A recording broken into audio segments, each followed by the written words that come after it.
नमस्कार छात्रों, कैसे हो आप सभी। स्वागत है आपका एक और धमाकेदार वायरल वीडियो में। तो आज की वीडियो कक्षा 9वीं के छात्रों के लिए होने वाली है। जैसा कि बच्चों आपका 16 मार्च को विज्ञान का पेपर है। लगातार बच्चों के कमेंट हमें देखने को मिल रहे थे कि सर आप जो है विज्ञान का पेपर कब तक लेकर आओगे। तो फाइनली आज के इस वीडियो में हम आपको पूरा का पूरा रियल पेपर लेकर आ चुके हैं। यही पेपर आपको जो है 16 मार्च को आपको अपनी वार्षिक परीक्षा में देखने को मिलेगा। अगर आप भी कक्षा 9वीं में पढ़ते हैं तो ये वीडियो आपके लिए बहुत ही महत्वपूर्ण होने वाली है। तो आप इस वीडियो को ध्यानपूर्वक अवश्य देखें और साथ इस वीडियो को आप अपने दोस्तों के साथ जरूर शेयर करें, वो भी जो है विज्ञान की पेपर की अच्छे से तैयारी कर सकेंगे। आप यहाँ पर देख सकते हैं कक्षा 9वीं वार्षिक परीक्षा पेपर 2025-26 और आपका जो विषय कोड है ये आपका 200 रहने वाला है। हिंदी और इंग्लिश दोनों वर्जनों में आपका पेपर होने वाला है। पेपर के नीचे आपको यहाँ पर कुछ निर्देश देखने को मिलेंगे और प्रश्न नंबर 1 से आपको सही विकल्प चुनकर लिखना है, जो कि आपके 6 नंबर के होने वाले हैं।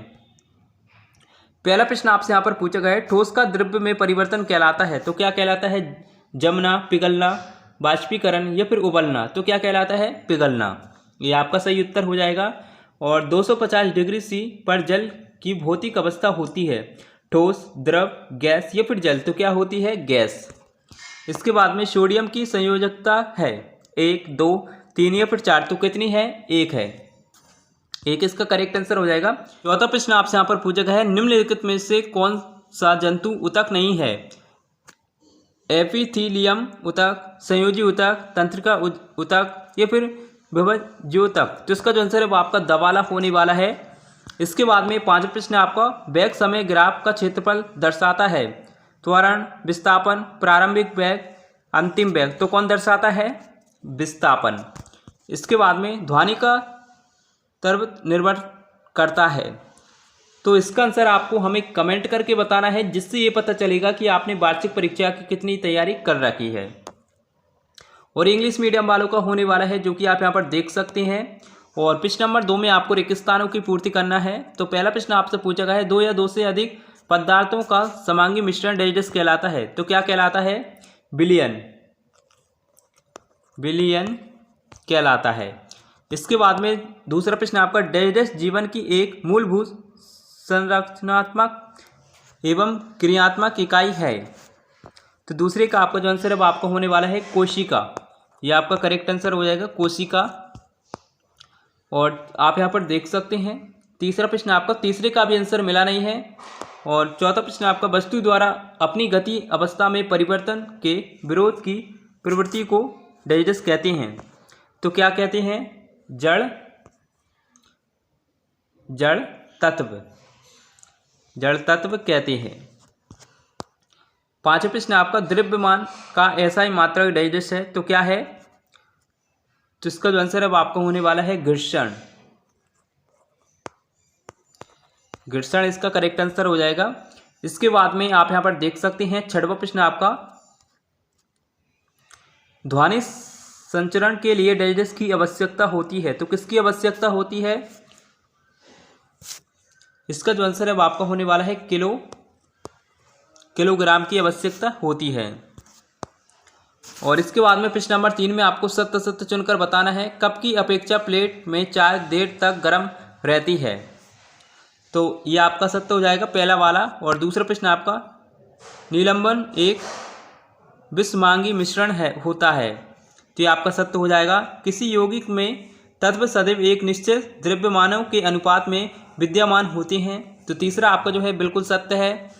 चौथा प्रश्न आपका कैनाल किरणों की खोज ई गोल्डस्टीन ने की थी। ये भी आपका सत्य है। डीएनए के क्रियात्मक खंड को जीन कहते हैं। तो ये भी आपका सत्य है। किसी बल द्वारा किया गया कार्य हमेशा धनात्मक होता है। तो ये आपका सत्य हो जाएगा।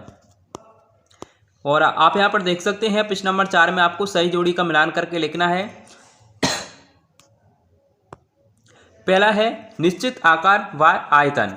तो बच्चों इसका जो आंसर है वो आपको होने वाला है बी वाला। ठोस इसका करेक्ट आंसर हो जाएगा। कोशिका का ऊर्जा घर। तो इसका जो आंसर है वो आपका होने वाला है माइटोकॉन्ड्रिया। इसके बाद में गुरुत्व कर्षण का नियम। तो इसका जो आंसर है तीसरे वाले का, ये आपका होने वाला है सी वाला। न्यूटन इसका करेक्ट आंसर हो जाएगा तीसरे वाले का। और चौथा प्रश्न आपका गुरुत्व त्वरण तो इसका जो आंसर है वो आपका होने वाला है एफ।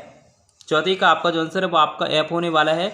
पांचवा प्रश्न आपका कार्य करने की दर, तो इसका जो आंसर है वो आपका ई होने वाला है शक्ति।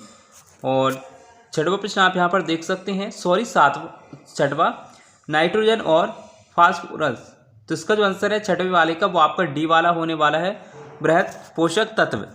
इसके बाद में ये आपका एक शब्द एक वाक्य में उत्तर देना है प्रश्न नंबर 5 में। तो पहला है कोशिका की खोज किसने की थी, तो किसने की थी? Robert Hooke. रॉबर्ट हुक ने की थी। कब की थी? 1665 में की थी। बल का ऐसा ही मात्रक आपको लिखना है, तो क्या है? न्यूटन। न्यूटन इसका करेक्ट आंसर हो जाएगा। तीसरा प्रश्न आपका असमान द्रव्यमान की दो वस्तुएं समान वेग से गतिमान है, उसका है तो किसका संवेग ज़्यादा होगा? तो इसका जो आंसर है वह आपका होने वाला है भारी वस्तु, इसका करेक्ट आंसर हो जाएगा तीसरे वाले का। चौथा प्रश्न आपका भैंस का वैज्ञानिक नाम आपको लिखना है, तो इसका जो आंसर है वह आपको होने वाला है